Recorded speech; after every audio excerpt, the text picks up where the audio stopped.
Well, it looks like it's nothing but bad news to continue to come out about Suicide Squad Kill the Justice League. This particular game has been a trash fire ever since release, and rightfully so. It's a game that the corporation behind it and the studio that made it decided to give up an amazing single-player platform that was known as the Arkham games and decided to give that up for a terrible live service game that nobody asked for and nobody wanted to play. Ladies and gentlemen, it continues to get worse for Suicide Squad because apparently Kill the Justice League Season 2, you know, the one with trans Rosie O'Donnell, Mrs. Freeze, yeah, that one has suddenly been delayed by about 2 weeks for obvious reasons. Peter, I need you to hold my ears.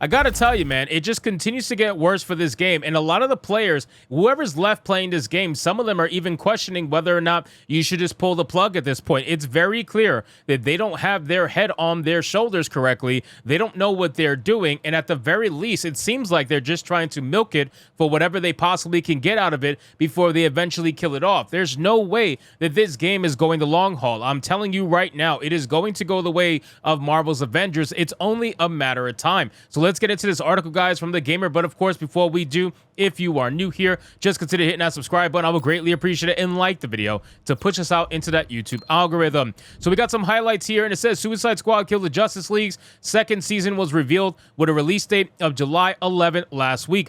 Although it seems to be surprisingly big content update, it's just been hit with a last-minute 2-week delay. Fans are reacting about as well as you'd expect, with many suggesting that it's time for the plug to be pulled. Now, you got to imagine there's not many, quote unquote fans that are left actually playing this game. The few people that are left playing this game are the ones who were suckered into it for the long haul, and they're probably not willing to let it go as easily as other people have decided to let it go, right? Like, a lot of people have completely abandoned this game. It went from 13,500 at its peak to about 500 players left on Steam, and that's not including console, which isn't that much better. The game obviously does not have a big enough fan base to support itself long term, so all they're trying to do is try to get people to pay for whatever DLCs and last minute season passes or battle passes that they possibly can convince them to pay for before eventually killing off the game.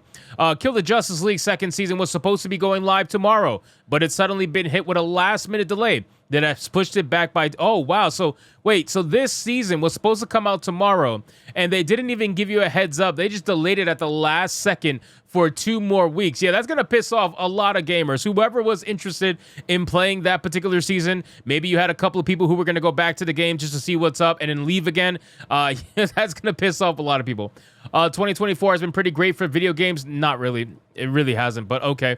Thanks for releases like Tekken 8, Like a Dragon, Infinite Wealth, Animal Well, and many more. But it's also proven time and time again that live service releases are a risky venture. While continuous updates in an evolving world have worked wonders for Helldivers 2, the same definitely can't be said of Suicide Squad Kill the Justice League.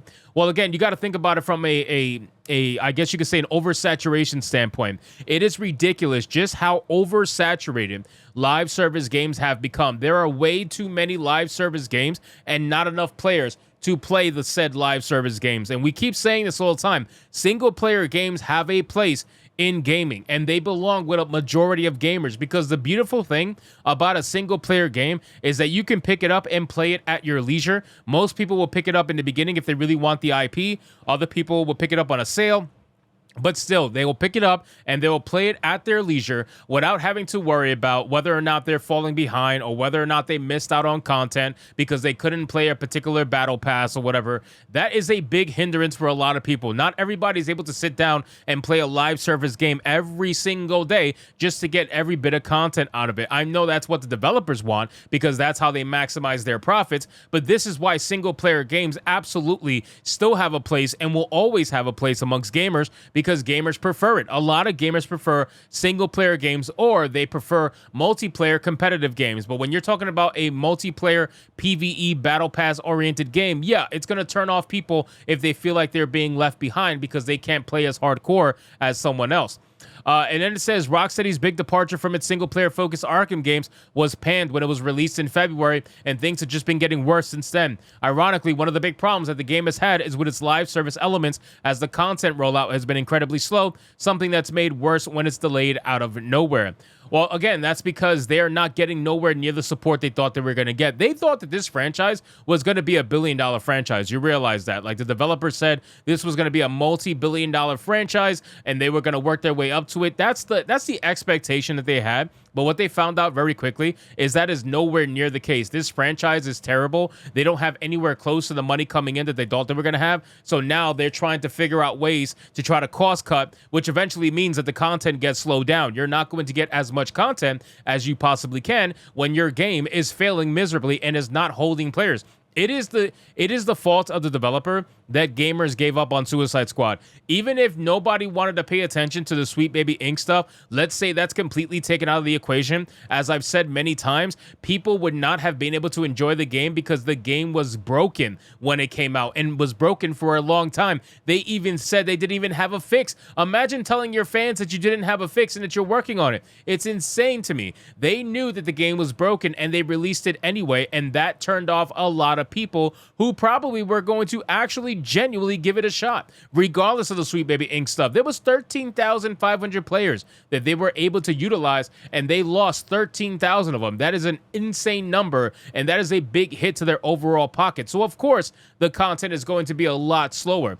Last week, Rocksteady finally unveiled what was coming to Suicide Squad's second season, which focuses on Mrs. Freeze and seems to add a surprising amount of new content. The post also revealed that the update was going to be dropping on July 11th, giving the dwindling community a bit more hope that about the game's future. It's fair to say that the hope has just been stomped a little. Earlier today, Rocksteady announced that Season 2, which was supposed to be going live tomorrow, will now launch on July 25th, 2 weeks after the original planned date. We've seen plenty of delays during Suicide Squad's run so far, but this has to be one of the worst. As you could probably imagine, Suicide Squad players aren't exactly taking the announcement very well. Over on the Suicide Squad Reddit, Redditor After Bandicoot 6730 shared an image of the tweet saying, "Oh my hell," a reaction that other players have backed up. Most of the responses are bewildered at just how badly the post-launch content is going, with some suggesting it is now time for Rocksteady to pull the plug. And listen, I agree.